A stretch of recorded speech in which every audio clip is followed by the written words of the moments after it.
She is an investor. She invested in Meetup. What else should I mention? 23andMe. She's one of the first people whose DNA was used for the Human Genome Project.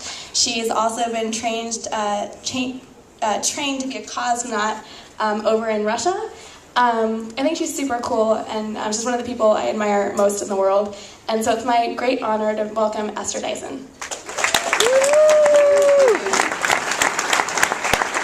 I think she used up a whole slide on that introduction. What I want to do tonight is just give you a very quick little intro to what's in your genes and what's not. A lot of people, many people are interested in their genes. How many of you had your genes done? Okay, not too many. Some people think it's too expensive. A lot of them think, do I really want to know whether I'm going to die? Well, I don't need to look at your genes to know you're going to die. This chart, I left a little bit just in case, but chances are you're going to die. We even know the chances of when you're going to die, but we don't know them very personally. And so what I'm going to talk to you about tonight, to some extent, is my own data, because that's the one I'm allowed to use. I don't want to invade anybody else's privacy. Now, this chart actually shows that, there's genetics, and then there's behavior. I actually have a quite high chance of dying of an accident in space. But here are my genetic risks, according to 23andMe. I want to call out two things here. One, just so you understand this, it shows that my risk of colon cancer is about 4%. I happen to know it's probably 60 or 80%, not of dying of it, but of getting it, because I've already had a polyp removed. So I'm either 1 out of 20, or you never know, maybe they had the wrong data. Also here you see my risks of type 1 and of type 2 diabetes. These are interesting in general, because type 1 diabetes, my risk is almost 70% higher than average, but it's still very low. It's 1.7%, not a lot. And type 1 diabetes is 70-80% heritable.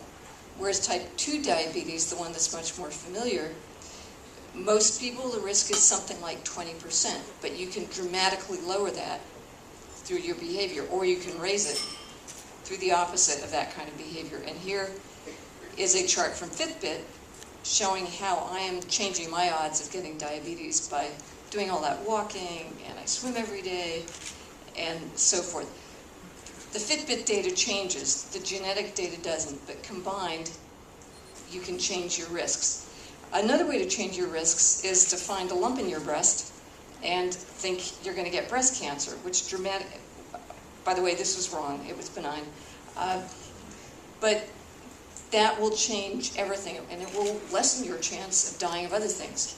And it will also lessen the cost of dying of an accident in space. So you can treat it as good news. Anyway, we know very little. And so the early users of 23andMe, which is direct-to-consumer genetics, are actually benefactors. They contribute more data, actually, than they get. Because right now, your genome, it's basically like a very long Russian novel. 30 million SNPs. And all we have to understand it is something like a 100-word glossary, which explains a few of these words. You'll see an explication of this Russian novel in the next slide. What 23andMe does is, it doesn't actually do your whole genome. It does a small selection of it. Call it an essay in Russian. But it's annotated so that you can actually find the interesting words, those interesting SNPs that indicate something.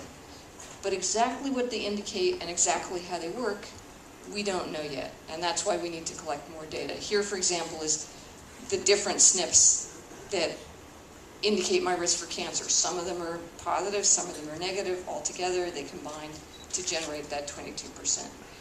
But we don't really understand how they interact yet. On the other hand, there is some information that's already useful, mostly having to do with how you react to different drugs, including Coumadin, which is a blood thinner.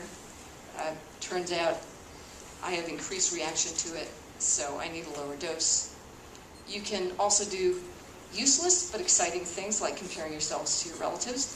This is my brother George. I'm sure that's why Tikva thought the speaker was George. On the other side, it's a very distant relative I discovered through 23andMe, using technology similar to the detection of plagiarism, these little bits that are the same. Yes, some people may think it's narcissistic, but it's more educational than solitary. In the end, I think you shouldn't be afraid of your genome. It's like a mirror. You should understand it. And if you want to sign up for 23andMe and share your data with me, I'm ready. Thank you very much.